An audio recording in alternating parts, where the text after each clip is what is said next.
Welcome back, y'all. It is the Daily Destroyer, DFS show on the Dynasty Warzone Network. I'm Tyler. This is Lou. We are here to break down the Week 2 main slate on DraftKings, mainly talking those cash games. Like we always do, let's start at the top at quarterback. I kicked us off last time with Hurts. That went really well. Why don't I turn it over to you first to talk about maybe a quarterback that you're most excited about, or maybe you can throw one here that you're fading. Yeah, I think I'm going to likely end up with Lance at my cash game quarterback this week.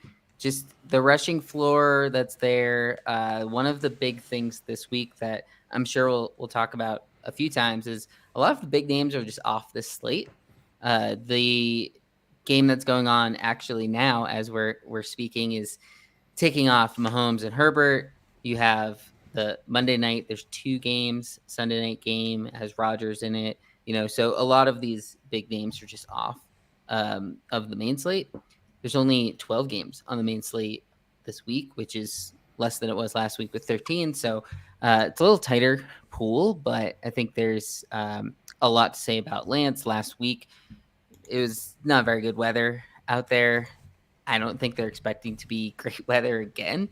He might be in rain again, but that means he's probably going to be using his legs. So I like Lance. They might lean on him a little more to run, more designed runs with Eli Mitchell out.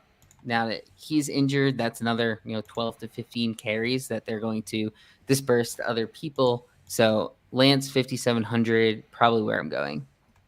Yeah, I mean it's a pretty nice spot, especially because of the price, and the matchup is quite soft. I mean, he ended up having 13 rushing attempts last week. Like, you'll love to see that. Like, regardless of how the arm Even for a goes. running back. Yeah, no, seriously. So I mean, like that in itself is probably good. I think it's pretty damn safe to go there.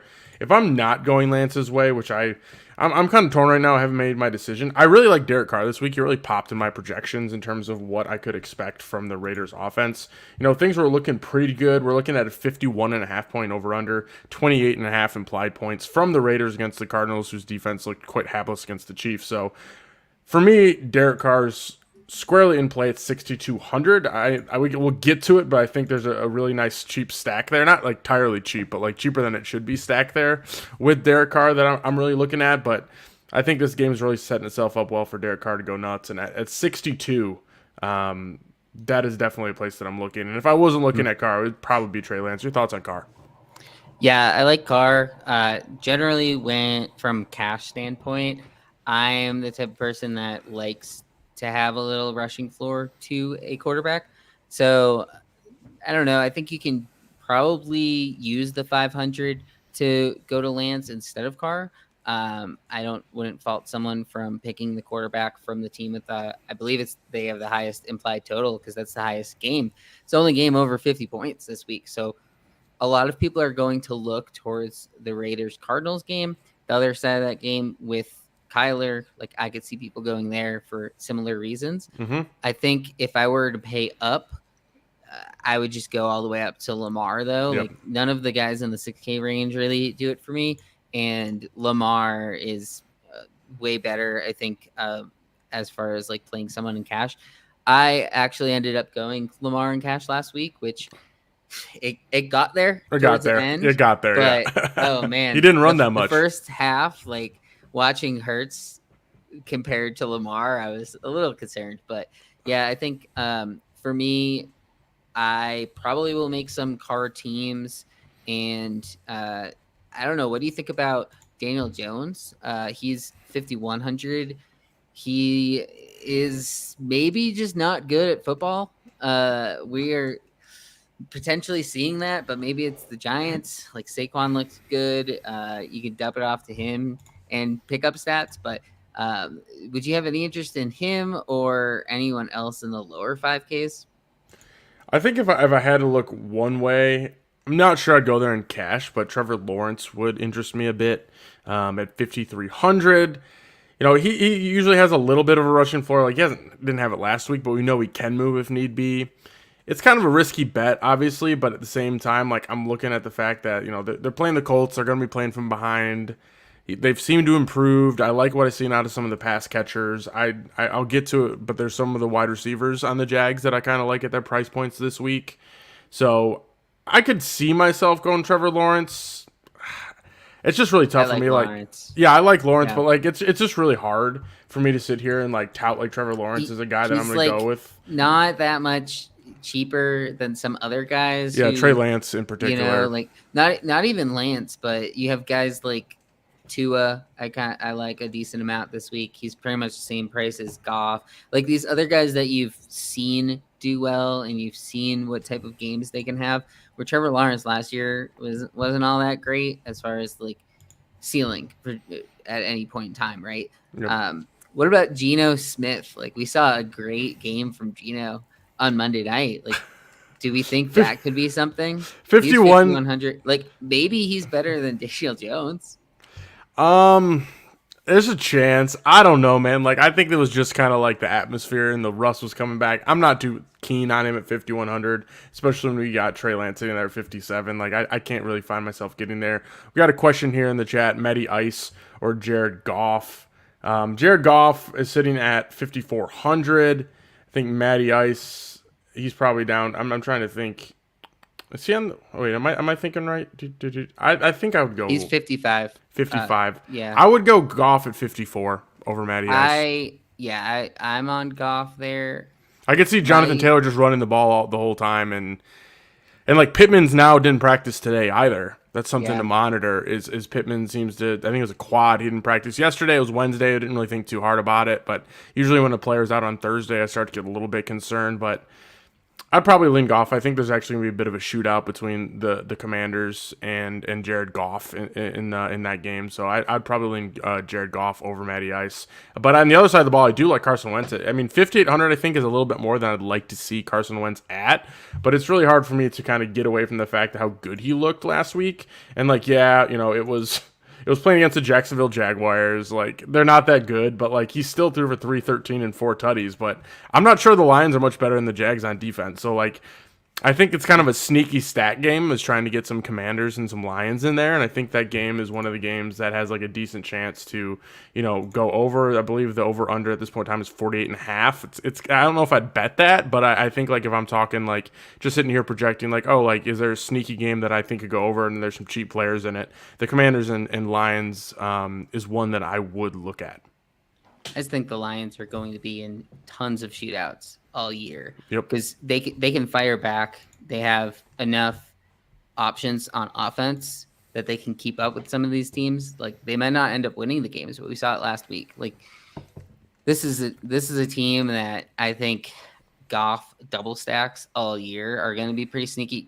It might not even be sneaky, but it's going to be somewhat similar to Davis Mills double stacks on the Texans. Ended up just being the best plays you could make last year, a few of the weeks, because these are teams that are likely going to be trailing and then going to be playing catch up and have the abilities to do that. So I think Goff double stacks with Amon-Ra St. Brown and Chark. Either Hogginson or Chark.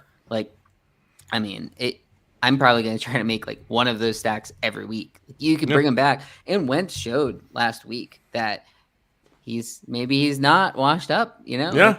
He can find Terry McLaurin, and I think people that Dotson, man, McLaurin this year are feeling a little better after seeing that week one. Yep. He was a little lower on draft boards. He was going behind some wide receiver twos even. So, I definitely would target that game. Yep. All right, let's pick our pool here of quarterbacks. I feel like it's pretty straightforward. We've talked about a bunch, but in the end of the day, who are your three? I'm gonna say Lance, Carr, and actually, I think I'll go with Goff. Talked yourself into it. Yeah, absolutely love to see it. Shifting over to the running backs, I think there's a lot of crazy values here that just have not adjusted for some of the week one usage. off the top, like Saquon Barkley at 7,300, I think is egregiously underpriced at this point in time. Like we saw what he did last week. Like it was pretty insane. Like this is Saquon of old. It's crazy for me to see CMC up at 8,900 and Saquon Barkley at 7,300 after the weeks they had in week one. I mean, we're talking about a 36-point DraftKings week from Saquon Barkley. And then you factor in that they're playing the Carolina Panthers, who have been bad against the run. They weren't good against the run last week. I mean, the Cleveland Browns just absolutely gashed them on the ground. And the Giants really couldn't get a lot done until they really started leaning on Saquon last week. And you got to think that they saw that. Like, wow, if we just start feeding Saquon, things can go our way. So, a lot of three wide receiver sets from the Giants last week. Saquon Barkley was seeing like 6, 7 in the box, like wasn't stacked against him like, you'd think it could be. So at 7,300, I mean, God, Saquon Barkley is like probably like a mortal lock for me at this point. Yeah, I don't know if I'd call him a mortal lock comparatively to how you worded it, but yeah, I mean, 7,300, and at this point in time, like he should probably be mid eights or so. Like he's currently underpriced.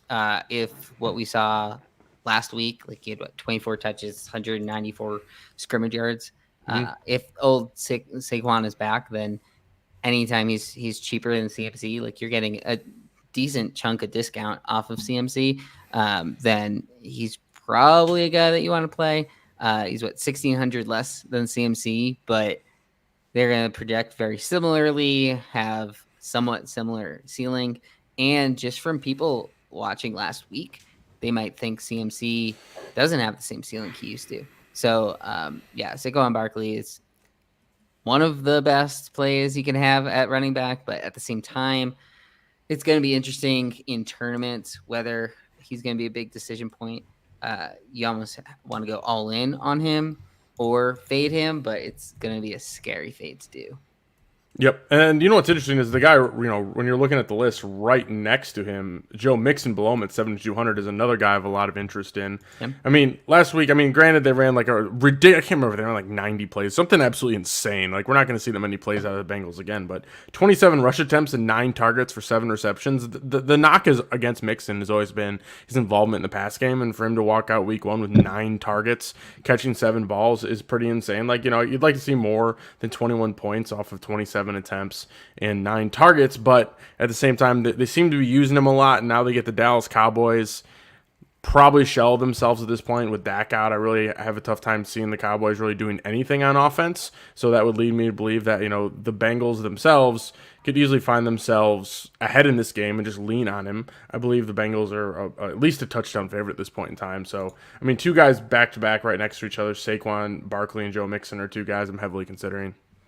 Yeah, and personally, I think Mixon is more of the guy that you would fade in GPPs between him and Barkley, just because there's this narrative that everyone's going to go off where the Bengals gotta be leading this game because Dak is out, but there's also a very decent possibility that Cooper Rush holds his own, especially early in the game, and we saw Burrow threw 4 picks last week. So with Burrow, technically he was struggling last week. There was a lot of pressure on him.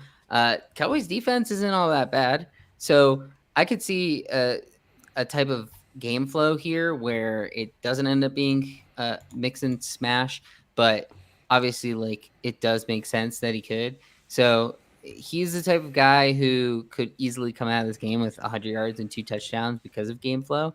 But because he doesn't really catch as many passes as some of these other higher priced guys or even the mid tier that we'll talk about, to me, I think Mixon is the easier fade in tournaments.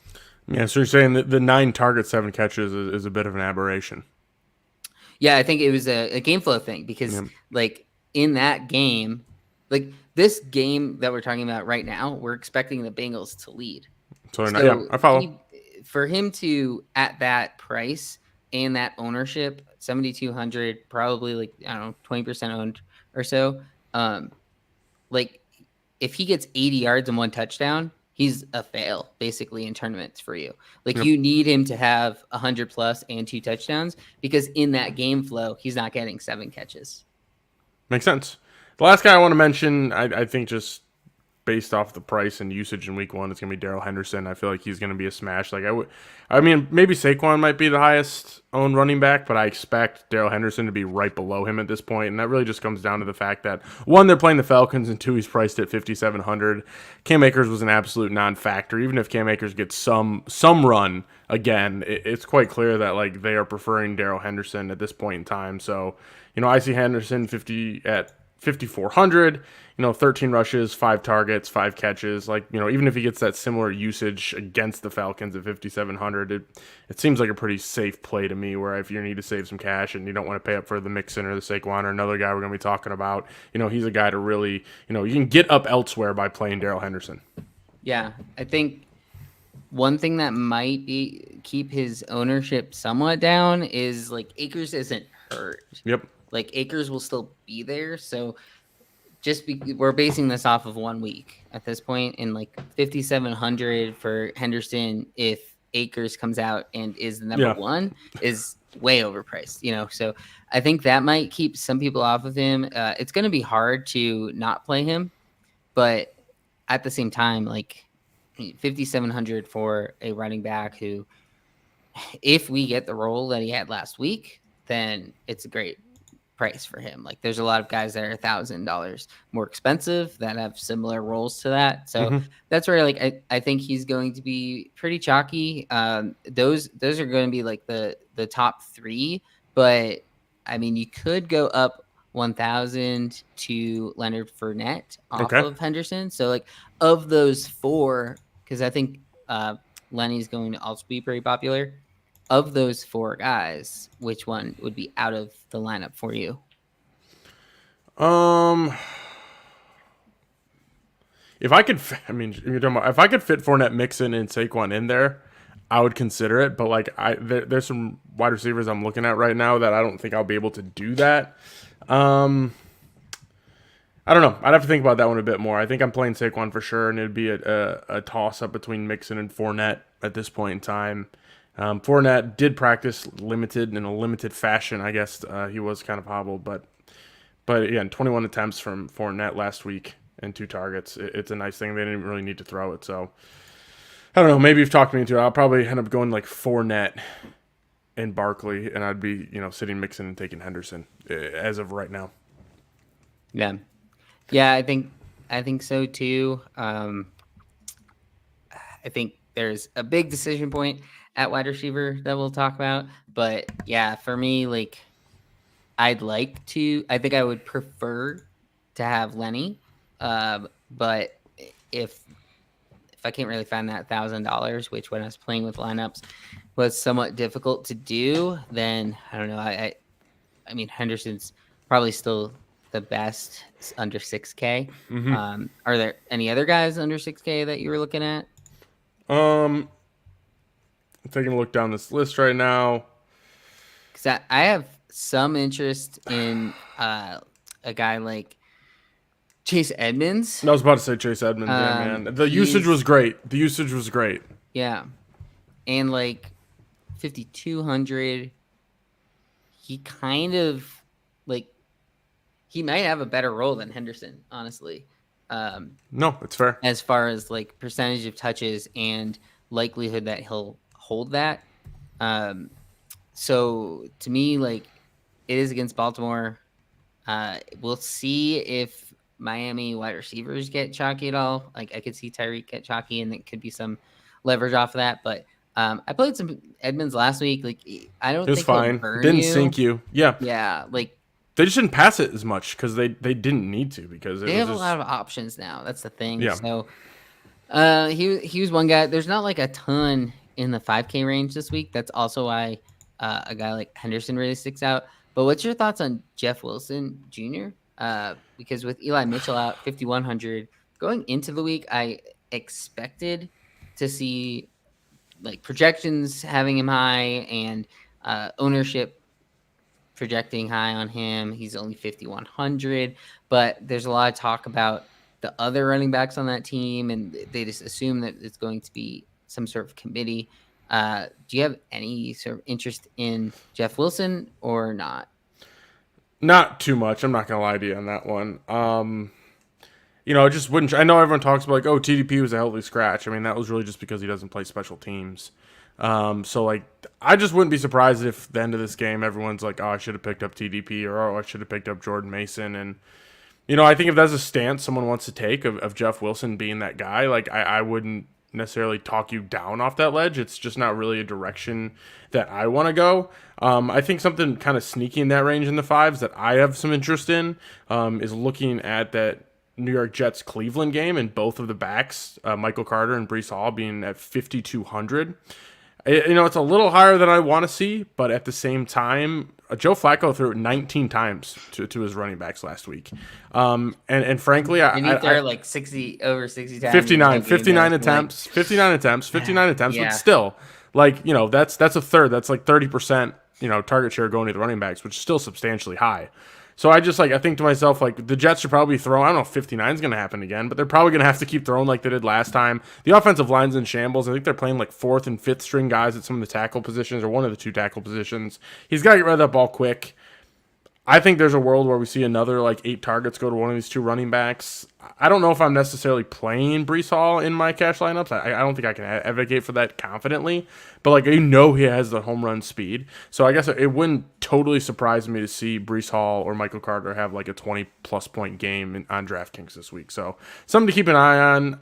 Again, I don't think I'm going to end up going in that direction, frankly. But at the same time, I think it's interesting and something to bring up.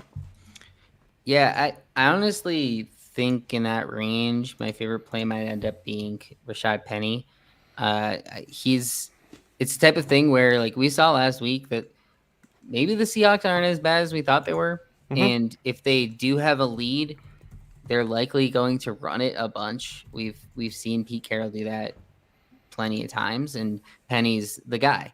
And I like what I saw with him. Like you could see him getting, like, the comparison him to Mixon is he's 1,800 cheaper, but if he gets 80 yards and a touchdown, then you're happy about it with him. So didn't love that he wasn't super active in like a passive passing game role, but not really sure if he's the type of guy that you expect too much of that. I mean, Chris Carson did perfectly fine when he would get 25 carries in a game. So if Lance and the 49ers struggle again in this game, then I could see Penny being a pretty decent play there. My issue is I think Walker's back from his hernia this week, and I think there'd be an even split. That would kind of be my push. You think it'll just be straight even split? I think Penny ran well, but like at the same time, like I don't know. I guess like the argument that like, oh, they drafted Walker in the second, they're going to use him. You can just literally look to Penny to say that you can debunk that. But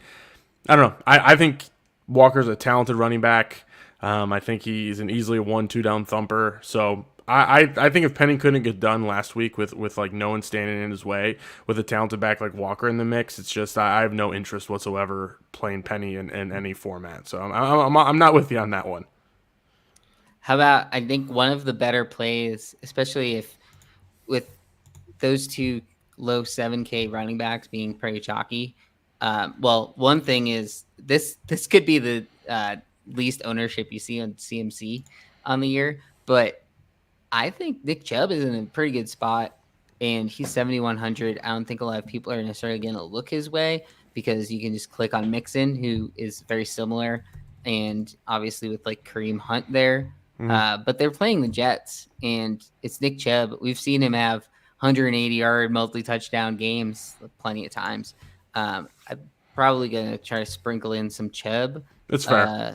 I mean, it's the Jets. They're going to run. Like, Hunt's not going to score 2 touchdowns every week and Chubb 0. So, I mean, like, I like the Chubb call. It's just he's 7,100. So, I think it's a good pivot from if you don't go to Saquon or you don't go to Mixon. Like, if you can find your way to Nick Chubb at 7,100, he's going to be lower owned. Yep. I mean, it's a bit of a riskier move because we know he doesn't catch a lot of passes really at all. Like, it's kind of unfortunate. I wish he's a good pass catcher too. Like, you just hate to see it. But I could see Chubb sneaking his way in there if I wanted to. But like as of right now, I'm probably going Mixon, and I'd rather go Mixon and Fournette over. Oh, I'm talking non-cash, but yeah, that makes sense. Chubb's probably a great GPP play because people aren't going to click on him. Yeah, people aren't going to click on him, man. Anyways, We've talked about some running backs. If I asked you for your pool of 5 running backs, who would it be? And we haven't talked about them yet, go ahead. Yeah, Saquon, Mixon, Henderson, Lenny Fournette. Another guy I have some interest in is Rex Burkhead. Of course, he's just 4,900 cheap, and like he's gonna have one he can 3x this year with like 8 to 10 catches. Yeah, he can 3x pretty easy for you. It's a safe move in cash if you need the money. I could see it. Yeah, but then I think Chubb would be my other. Probably gonna be paying up at running back this week, just because there's a lot more cheap plays at wide receiver that I can talk myself into than running back. Wide receiver moving along. I mean, so I talked about Carr, and I think a lot of the reason I like Carr is because Devonta Adams is at 8,600, and he just absolutely took over last week. Like, something like a ridiculous, 50% target. He's a Devonta Adams that we saw in Green Bay. Nothing's really changed. I think people were a little down on him in redraft, and I'm surprised to see his price in a soft matchup like the Arizona Cardinals with a high over-under at 86. I mean, is it going to be a very highly owned stack, the Derek Carr and Devonta Adams? Absolutely. But at the same time, it's still pretty damn affordable to try to, if you go Daryl Henderson, it's pretty easy to get to Devonta Adams and Carr. Yeah, it's possible to get there. As I mentioned earlier, this is the big decision point on the whole slate, really, especially with cash, because if you go Devontae, you can't really do the Lenny lineup unless you just do min player at one of these other positions. But yeah, to me, he's in a great spot. There's not a ton of great wide receiver plays on this slate. There is Cooper Kupp, but he's 1,300 more expensive. So I don't think you're going to get any sort of cheap Cooper Kupp this year. No. It's staying then here. It jumps again. Jamar Chase is interesting if Higgins were to not be able to play because of the concussion protocol. But if Higgins is in, why not just pay up for Devontae at that point? So, yeah, I mean, Devontae seems like he's in just such a great spot, and still he's under 9K. He's probably going to be over 9K next week just because of what kind of ownership is going to be on him. Yep, that's exactly it. I'll turn it over to you. You got another wide receiver you like? Yeah, I mentioned earlier, I like Kale. He had 12 targets and 7,100. It's pretty damn cheap for Tyreek Hill. I'm probably going to play some Tua stacks. Okay. I mean, Tyreek and Waddle seem like they're going to just be the guys with Tua. And that could be one of those games that ends up getting there for you as far as fantasy points. A lot of the players in that game, it's very tight. Where the fantasy points are going. Correct. In that entire game. It's a narrow tree. To stack it. Yeah, absolutely. On both sides. The other side, you either go Andrews or Bateman. Now you could go Duvernay. Duvernay is getting his. I'm not doing it. I'm not doing it, man. It's fool's gold there. I'm telling you. But yeah, I mean, Duvernay was a great waiver wire pickup this week. I don't know if you want to chase him in DFS. He might be over-owned because of what happened last week. But yeah, on that upper end, him or Mike Evans. Yeah, I mean, I think Evans didn't practice today, and nor did Julio. Something to monitor there. I mean, those are the type of guys who don't need practice. I mean, you're right. Julio's probably never going to practice on a Wednesday all year. No, that's a fact. I mean, that's why I'm I don't. Anytime anyone doesn't practice on a Wednesday, it's you got to throw it out. But Thursdays when you can at least start questioning things. I guess. You just smash Gage. I mean, I'd be interested in Gage obviously I'd be interested in Gage if we see Evans and Julio out, but Gage is only 4,800. If Evans and Julio and Godwin are all out and Gage is 4,800, I mean, you got to consider it. The entire formula completely changes because you have to play Gage in that scenario at 4,800. But I mean, I'm not expecting them to both be out. Another guy that I can't seem to want. I keep wanting to click his name, Lou, and it's gonna be Curtis Samuel at 4,600. Yeah. 11 targets and 4 rushing attempts. I mean, let's say it goes down a bit, but still, it's they clearly want to use him. Debo roll. Yeah, exactly. I mean, former first round pick. He was brought over by the former coach. He's healthy now, and he absolutely tore it up. And he gets the Detroit Lions. Like we talk about this all the time. Like the situation is just great. And I see Curtis Samuel at 4,600. And when we talk about those running backs, I want to jam in there. When we talk about Devonta Adams, he's just a guy that seems to like kind of fit that build of the lineup that I'm trending towards. It's really just like when I look at the raw usage and the raw opportunity that's going to be there. Like, yeah, sure, he doesn't get 11 targets, but he gets 7 or 8 targets, and he sees 2 or 3 carries. Like, yeah, 4,600 against the Lions, like, sign me up. So Curtis Samuel's a guy that I just can't seem to get away from at this point in time. Yeah, I probably won't play Samuel in cash, but like, I get it if you do, kind of thing. A lot of these just cheap guys that get steamed. I mean, we saw it last week, like Dotson and Randall Cobb. People are talking about like playing as the cheap wide receivers. And the thing about cheap wide receivers is a lot of the time they're just going to fail. 4,600 is like a decent price for Samuel. Like he's not over 5K. That's about the line for me when it becomes you have to like think about it a little more. So I think he's fine if he comes out of the game with like 4 or 5 catches, 4 or 5 targets even, because he seems like he'll get a few carries along the way in each of these games. So he has a decent floor. So I don't hate it. Like I think it's a decent play. What other wide receiver you got from who you digging? Yeah, because a lot of people, it seems like the chalk build is going to have Dortch. Like if you play At 3,500, yeah, the way that people are going to go cheap is with Dortch after his first game. Also, I mean, he literally correlates with Adams in that game. So it's pretty easy to do. Like, I think a lot of people will do that. That's probably going to be one of the chalky builds, like jamming Adams by playing Dortch. Because of that, however, one of my favorite wide receiver plays this week is Marquis Brown. Bounce back. Love to see 6,200, and that game environment is great. If people are going to go to Dortch as the bring back option, like instead, like I'm going to see how I can fit something along the lines of Kyler, Adams, Marquis Brown. Okay. That's probably the lineup where I get off of Mixon and play one of those like Jeff Wilson or one of the other Edmonds running backs. Yep. Yeah, or that's a Burkhead team probably because you gotta get a little cheaper. But yeah, a lot of people. It seems like a somewhat gross, but probably go there. Brandon Cooks at 6K. Yeah, I expect him to be pretty highly popular in cash. For sure. Another reason why I don't think people will click on Marquis Brown. So to me, I'm trying to do Brown. What's your thoughts on your boy Deonte Johnson at 5,800? God, man, like the targets were there. You love to see it.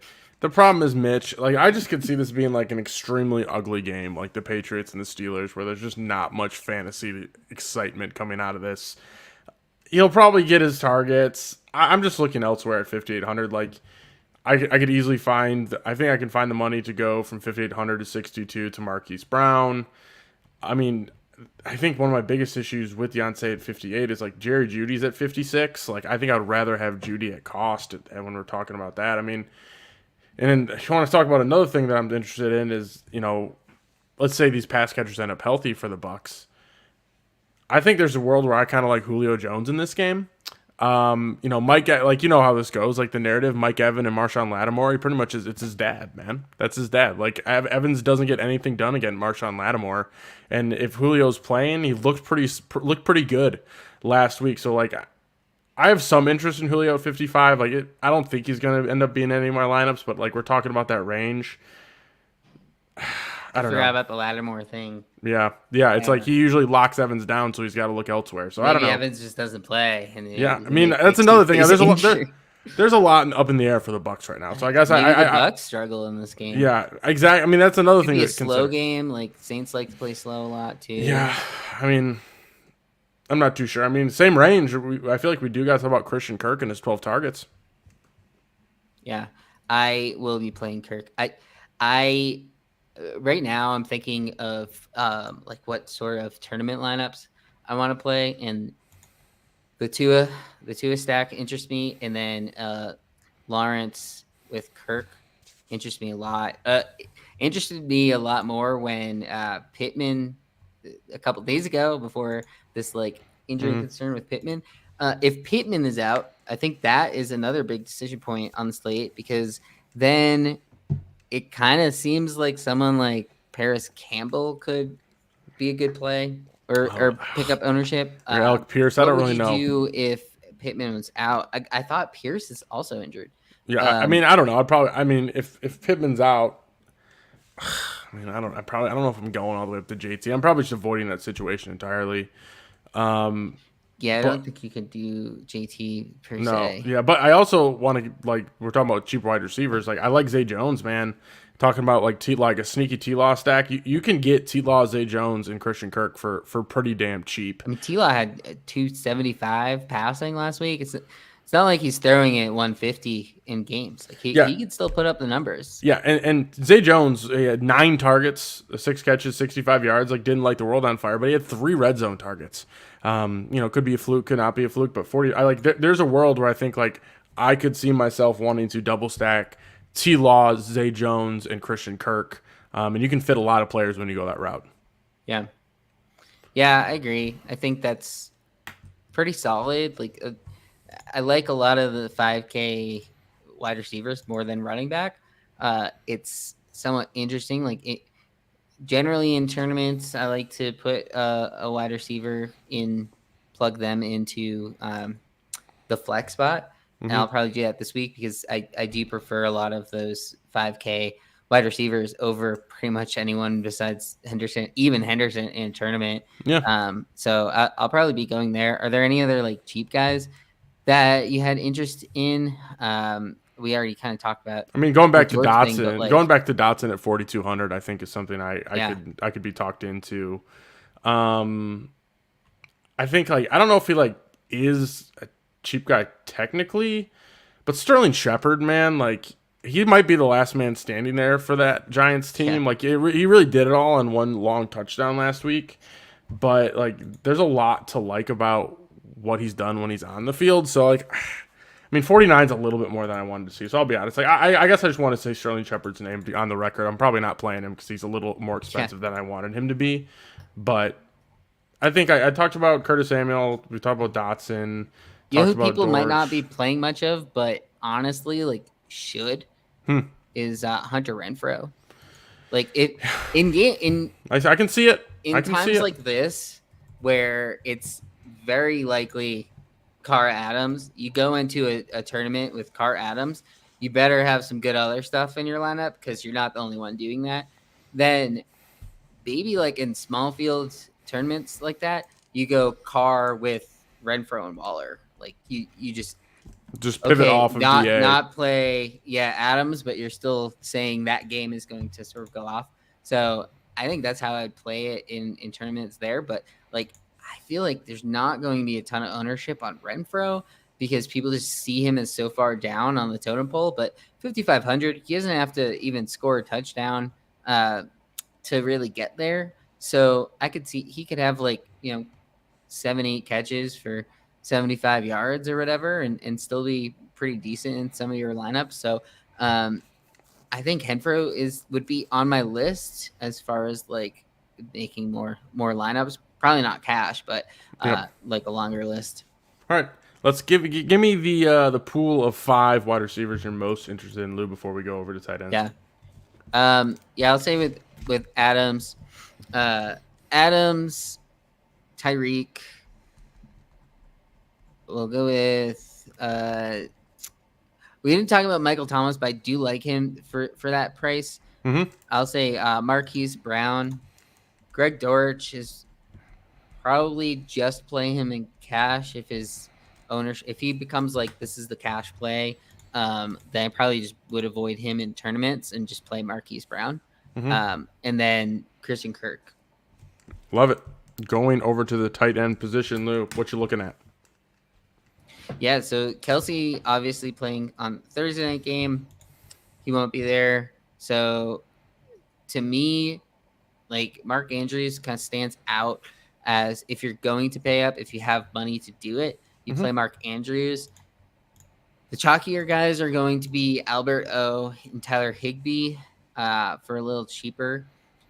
I don't really love to go to Albert O. Like he played a lot of snaps, but they have so many tight ends in Denver, and I'm just concerned about how many targets he'll get in these games consistently, and even in the red zone. Like Russell Wilson just will throw it to his tight end too, like whoever. That's just what he does. Yeah, he draws it up. Yeah.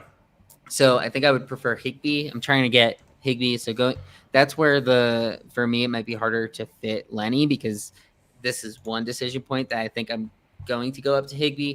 Higbee had a pretty solid game for usage, and 4,200 on the Rams. Like that's a good offense to be on. And what do you think about Waller? Because everyone is. I think if we're fading DA, I think if I don't have Devonta Adams in my lineup, I'm probably going to end up going Waller. Yeah, in cash. So if you can't get up to, or you'll like the build with like Adams, Dortch, you would prefer to go with like, I don't know, like Judy and Judy and Kirk, let's say, or Hollywood Waller, or something. Yeah. To get Waller. Yeah, but I think there's 100 cheap kind of for Waller. Like we've seen this guy get like 12 catch games. Like he can have a monster game. You never know if someone gets hurt, then the target like really concentrates to him. Carr has the familiarity with him. So, I mean, Waller might be even a better play than Andrews. So for that reason, there's a Stone Min guy that I did it last week with Bellinger. Oh man. And it burned me. I got 0, but there's a Stone Min guy that I feel like I'm going. Do you know who it is? Is it Juwan Johnson? It's Juwan Johnson. Yes, it's Juwan Johnson. Okay, so, I mean, I just look at it this way. Like, he ran 32 freaking routes last week. I mean, that's top 10 in routes for tight ends on the week. 5 targets is nothing to stick your nose up at. I mean, cost, though. Exactly. It's just, he's running routes and he's getting targets and he's 2,500. And, like, sometimes that's all I care about. Like, he could literally do exactly what he did last week, where he just I play him for 2,500. He gets me 6.3 DK points for 2 catches for 43 yards, and I'm great. I'm happy. I'm able to save my money. So I think there's a world if I'm not going up to the Andrews or the Wallers of the worlds, that I just shift straight down to Juwan Johnson. And play him at 2,500, and that opens up a lot of play for me, especially because I think there's a lot of super cheap defenses. I mean, albeit chalk, that you can get into, so where you can get out of your defense. You can play your defense and a tight end, where I think both are decent plays for 5K.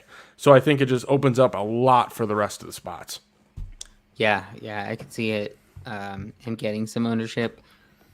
He kind of came out of nowhere as part of that too. He did. I mean, he had some.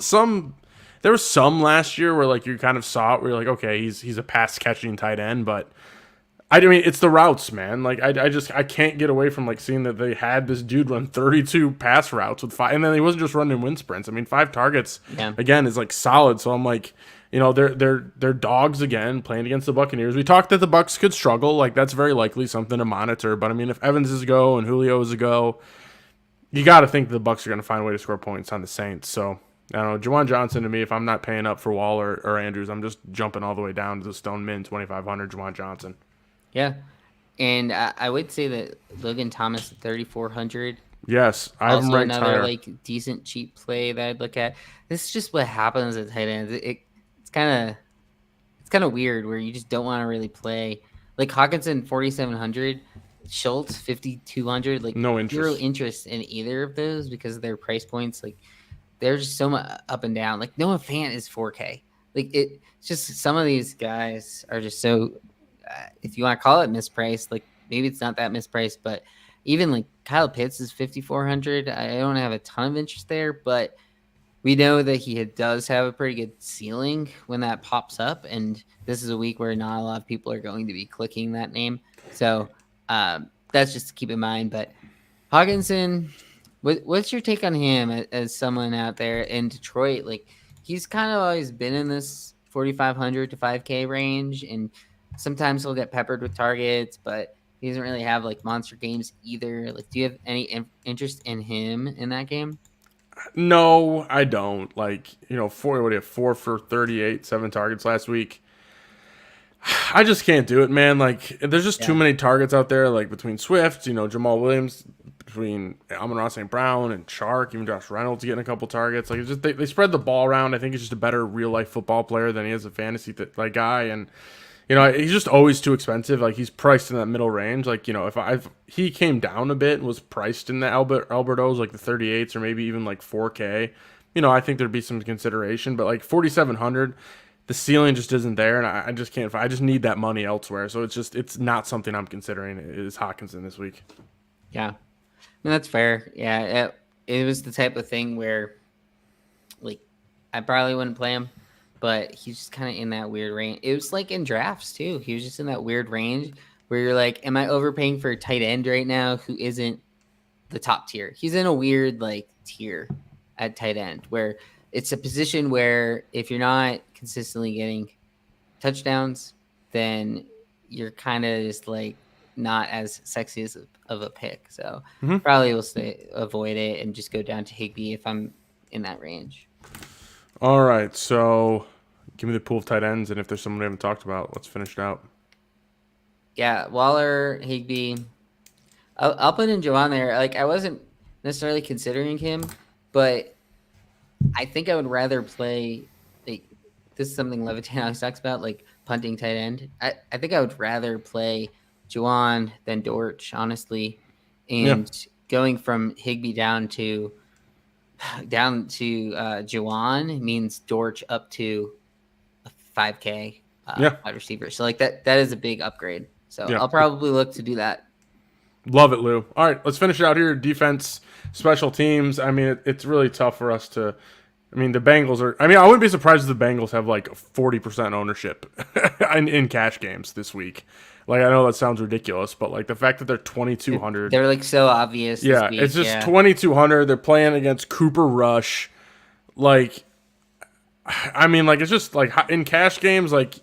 Obviously probably not. You can't play the Bengals. It's almost a free square in cash. Yeah, I mean 2,200 like against Cooper Rush, like Jesus Christ, like this is what I'm talking about. It's like I play the Bengals at 2,200. I play Juwan Johnson. That's $4,700 locked down on my defense and special teams. They both give me 5 points, and I'm ecstatic in cash games. Yeah. I mean it's really hard to get off of the Bengals, even in tournaments. Like I could see some of those top players with 150 lineups are just 100% Bengals. Because the thing is, if the Bengals come out of this game with like 15 fantasy points, you literally need them in some of these heads, unless you have a defense that ended up getting like a touchdown or something. But I mean, beyond that, Browns are 3,700. They're like pretty expensive. They're in a good spot, but I think Patriots at 2,900 would be where I would go. Yeah, I could see that going. Yeah, I mean, it's just tough because I think that game's going to be low scoring. I mean, the Steelers. The Jets? I think the Steelers at 20. Jets, I like. I mean, I'll be frank. I think I might like the Steelers more at 2,800 than the Pats at 29. Steelers straight up defense looked good last week. Yes, they did. That's what I'm saying. They looked really good. I mean, they gave Joe Burrow fits in that retooled offensive line. I mean, we picked them up in that FFPC team. Yeah, I mean, shit, man, they look good. So, I mean, I could see going. I mean, it's just like I could see going Steelers, but like it's like at the same time, like 29 for the Pats, 28 for the Steelers. You could also just get the Bengals and save yourself $600-700. I mean, I wish we could have more conversation here, but I mean, at the same time, it's just kind of like you're in cash. It's like you have to play the Bengals, and that you just move along. I think it is a pretty decent play in tournaments if you're going to like a lot of. We don't always get all of the low price defenses being like good plays, but I do think the Jets are good to pivot off facing the Browns, who I mean, it's Jacoby Brissett. And the Jaguars 2,300. If the Colts don't have Pittman, they could struggle a little bit on offense. That's not even a terrible play. So to me, it's like you can kind of go to the other ones around it. Even the Texans, yeah, Russell Wilson didn't look all that great on Monday night. So Yeah, Maybe they can't score that much, and the gosh, touchdowns man, like end up being okay. the only issue with that is they had 2 fumbles on the goal line, one by Melvin Gordon and one by Javonte. Both running backs. Yeah, and then also I was one of the tight ends, like I think it was like might have been like Beck or Saubert, where he caught a touchdown in the end zone, and like had he literally had like one size shoe smaller, it would have been a touchdown. Like that's how close it was on the white line. So I mean, like I'm actually I bet the Bengals -9.5. I think it moved to 10. But like on Monday, I bet a -9.5. I just think that too many things went against them. There was some juju going on there with like the Seahawks, but like I'm in on the Broncos bounce back offense this week. Not so much that I'm gonna sit here and like advocate playing for my Broncos and my cash lineup. Like I'm not there, but I'm talking about overall. Through the week, I think the Broncos are in a bounce back spot offensively. Judy and Javonte are probably the guys I'm most interested in that. Like Albert O, I think is just going to get too owned for what I'm expecting from him. And at tight end, that's an easy spot to switch off to something else that probably has very similar projections from like a medium standpoint. So yeah, to me that, do you have any other ones? Like, I think Cowboys +10.5 could be like sneakily a decent bet. I don't hate it. I mean, that line has got far for maybe Cooper Kupp just isn't that bad. Like he could just be a game manager. Like he doesn't have to be great, Kupp? But I mean, their defense could end up with a touchdown. Like there's easy ways to make that number up, and you could get the overreaction from people just being like, "Oh, Bengals are going to smash," where Bengals didn't have all that great of a game week 1. Yeah, don't got much else. Let's close things out here. Lou, final thoughts? Anything? Or were those the final thoughts? Yeah, I guess those were the final thoughts. It's like maybe the Bengals aren't all that great. All right, where can they find you on Twitter? Where can they find your work, man? At Lucky_Ludog. I work over at Lucky Trader. We do I've been doing a lot more with NFL stuff recently, so hit me up if you have any questions. Be willing to help. All right, you can find me on Twitter at FFTylero. That's all we have today, folks. Don't forget, tell somebody you love them. Later.